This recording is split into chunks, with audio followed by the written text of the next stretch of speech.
Oh, I don't think I actually had one. Oh, wait. This one is... This yes, one here. This one. And if you'll notice, correct me if I'm wrong, I believe this is Ashland County, Yeah. and it indicates no injection wells, Class 2 injection wells in Ashland County. But, working with Teresa Mills, and we're accumulating the data to put forth some fact sheets for this area, Ashland County has the notoriety of having 70 enhanced recovery injection wells, which is a waste well designed under the premise of...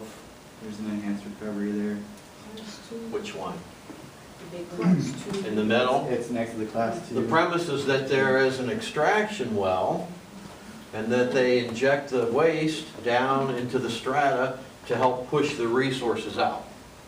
That's why it's called enhanced recovery. It's not listed as a Class 2 well, and there's no data in ODNR to show that it actually increases production.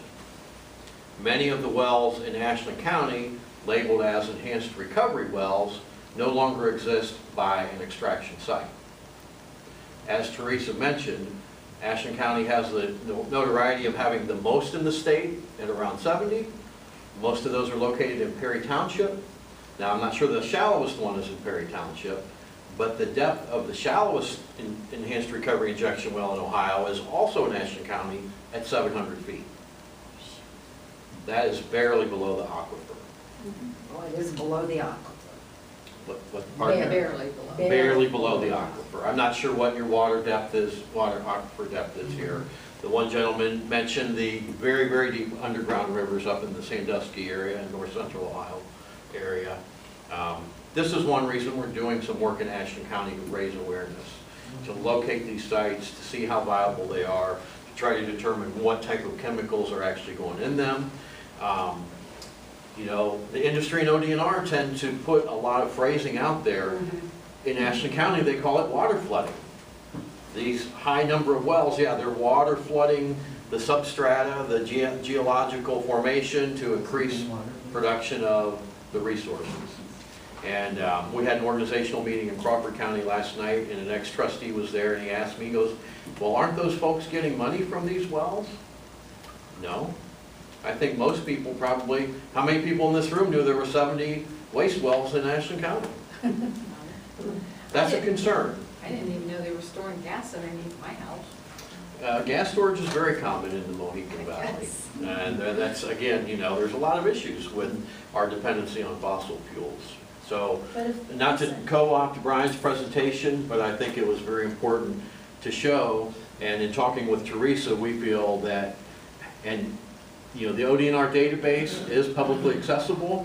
It probably would take a 2-year degree to begin to understand how to access that data, and they don't directly correlate Class 2 injection wells, enhanced recovery wells, and show total numbers for both of those types of wells, even though they're doing the same thing. In these enhanced recovery wells, what's the point? There's no return if they're not using it for a production well. The premise is that it helps to force the resources up out through the extraction bore. But if there's no one next to it, what's the point? That's part of the problem with ODNR oversight. You know, over the last decades of drilling and production, things have changed. It's a ruse. It's a ruse so that we don't know exactly, so it misses whatever that regulation is. Part of what we want to do here is identify the wells that are called enhanced recovery wells that are no longer supporting an extraction well. Yes. I think there's a very good argument there to ask for those wells to be shut down. And really, we have to engage our local officials. You know, that's one thing we're going to ask the folks. We were passing around a petition, and we'll have a little further discussion on that, or we could continue the discussion. I brought Mohican to Longview to just show a little bit about the Mohican area and its value. I know that the organizing group, we're starting here in Loudonville. We want to work throughout Ashland County and Holmes County, but I grew up in this area. I love the Mohican Valley, Mohican State Park, the tourism, you know, a lot of what this community depends on is clean water. And regardless of how much energy we consume, I think that one premise that we're putting out at the state coalition is if you generate the waste, you keep the waste. If Pennsylvania generates the waste, they should keep the waste. If Carroll County wants extraction of fracking and they're making big bucks off of it, they should keep the waste and deal with the waste. We shouldn't take it in Richland County, Ashland County, if we're not doing the drilling and creating the waste ourselves. Is there someone addressing the issue of the economics of a community dealing with these things? I was appalled, but I understood why. When I was in southeastern Ohio, driving through some of the places I used to live, and looking at signs that were like, you know, get off our coal, and, you know, so they were still promoting coal in a big way, and they were still, and I know that's a tradition there. It's the way they made money. Not only the people that really made money, but also the people that got the coal out and, you know, survived that way. But now I'm seeing some potential for that going on where there's this kind of wells. And I think somebody needs to figure out how to address that, because if the only thing you can identify with for your survival, your family's survival, your community's survival, is that resource, we're not going to make a lot of headway. We've got to find some way to turn that so that the people who are the ones that have always lived on coal or gas or whatever understand that there are other ways that they can live, and better ways. And I think that needs more addressing. I agree with you. And you know, part of Brian's presentation, and I know the OEC does work on renewable energy, sustainable energy. It's a heartbreak to see that the playing field for sustainable generation versus fossil fuel generation in Ohio was just gutted. And again, I think we're back to the importance, you know, the initiative that we took in Mansfield was a local control issue. We decided as a local community, aside from what the 2004 SB 278 legislation said, that we deserved a voice at the table in these types of processes. You know, at the state and federal level, they don't like that. That's decentralizing their power. But I think communities are unique. The Loudonville community is unique, and the things that go on here are unique, and there should be some voice in what you want and don't want. It's a very delicate situation. You know, we do have resources. We'll be doing some future presentations on legal options, road use management agreements, zoning type of issues. We didn't bring Chris Brown, the assistant law director, in this evening. We had a lot of ground to cover, and people have a lot of questions and a lot of comments. Is there anyone else who has a question or I comment? want to say one thing about Yes, that. go ahead. You know, I invite you to drive west to Van Wert County and see what it could look like. Van Wert County has somewhere around 115 wind turbines. That county is getting $2 million a year in tax revenue from that company, which, by the way, is owned by the farmers whose land it sits on, partially. So you allow wind turbines to be on your farmland. A, you're making more money from those wind turbines. B, you're a part owner in the company, and your community is getting $2 million a year in kickbacks, and that's money that's plugging the gaps from the state budget right now, and things like education funding getting slashed. So.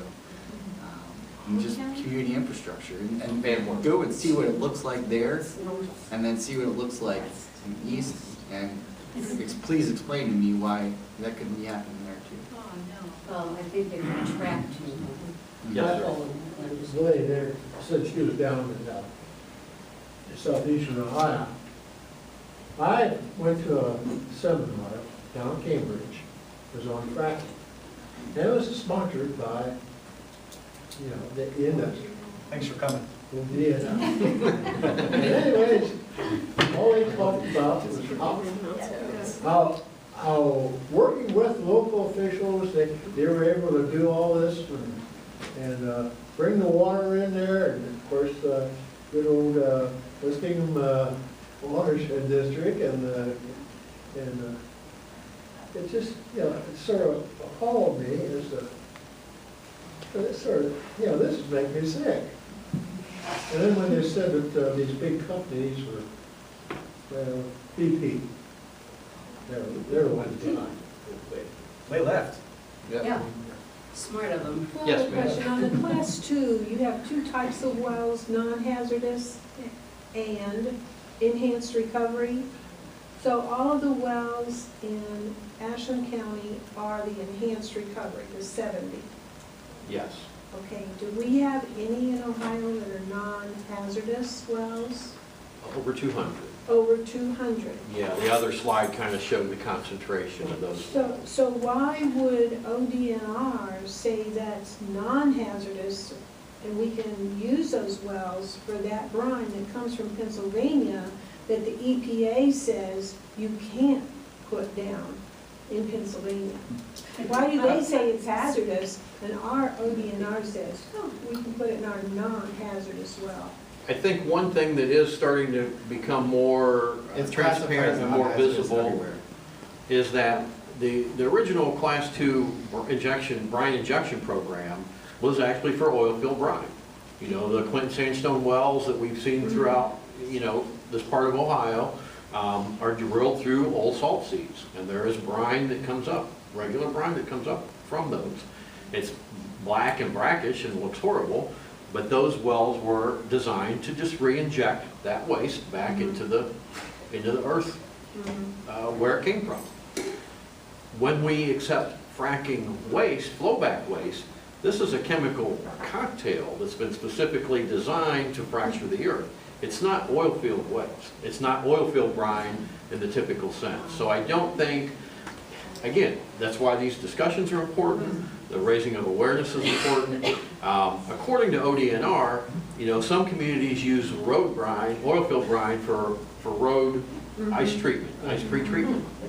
But they are not allowed to use waste fracking flowback waste. So there is some determination that one is less hazardous than the other. But legislation, and I think it's really, again, from my perspective as a small grassroots organizer, empowering local communities to start becoming involved and becoming educated on this is really important to work towards larger organizations and getting to the State House and making a difference. And I think there's an election coming up this fall too, so keep that in mind. Ask your constituent, you know, not constituents, that's us. We as constituents need to ask our electeds and those running for office where they stand on the injection well issue. You know, does Representative Dave Hall, is he in favor of these enhanced recovery wells in Ashland County? You know, Mr. Hall has some environmental advocacy. You know, he's worked on the bike trail over there. He probably displays some of his awards in his office. But maybe he would be a good person to bring to a future forum and have an open discussion about, you know, what could be done about this. Other questions or comments? Mike? Bill, can I just add one thing on Sure. the Pennsylvania to Ohio, the Interstate Commerce Clause? Really, can't prohibit sort of shipping of commerce in between the states. So not only does Ohio receive primarily liquids, but we're also a shipper. A lot of our nuclear waste gets shipped out west as well too. So we're sort of on both sides of that issue. But that's really a federal constitution issue on the Interstate Commerce Clause, which is one reason or the reason why we can't say, no, we don't want it. But we already charge a different amount for in-state waste versus out-of-state waste. And actually, New York versus United States Supreme Court case in 1996 said that states can't effectively prohibit waste coming from out of state. But as long you as can't it's done charge in a certain way. Correct, you Has to can't be an charge increase too in much. fee schedule that effectively prohibits it. The in-district, the out-of-district, yes. Right. Yes, ma'am. Thank you. There's an action blocker that sort of relates to what you were talking about. So many people are still thinking of government as them, they. And the action block, that's an action blocker. We forget that we are the government. And we forget that we, as individuals, in a group like this, or the larger group, will make the difference, and we forget that. But they just said earlier that that's not the case anymore. I But I mean, it's think not the kinda out of our point, being control a silent, little bit. being silent really isn't a good choice. Right. I doesn't mean, help if we them. do nothing, nothing's going to change. Mhm. And, I mean, globally, we could have a whole workshop on this as well. You know, the global economy has changed things very drastically. And the mom and pops and the local flavor, we're losing those. You know, in my own neighborhood, we lost the mom and pop grocery store with cultural choices to a Dollar General. You know, Corporate. and, well, again, it's a whole nother conversation. Yes, it is. And again, we're back to how important it is for local communities to come together. I, again, want to thank everyone for coming tonight. I think we had two fantastic presentations. And if you haven't seen this, this is a wonderful, short documentary. It's 13 minutes. We'll leave feeling very positive, I hope, about the Mohican Valley area. It's done by a local historian, Tim McKee. Tim's done a lot of great work, and Oops, it There we just go. started on it.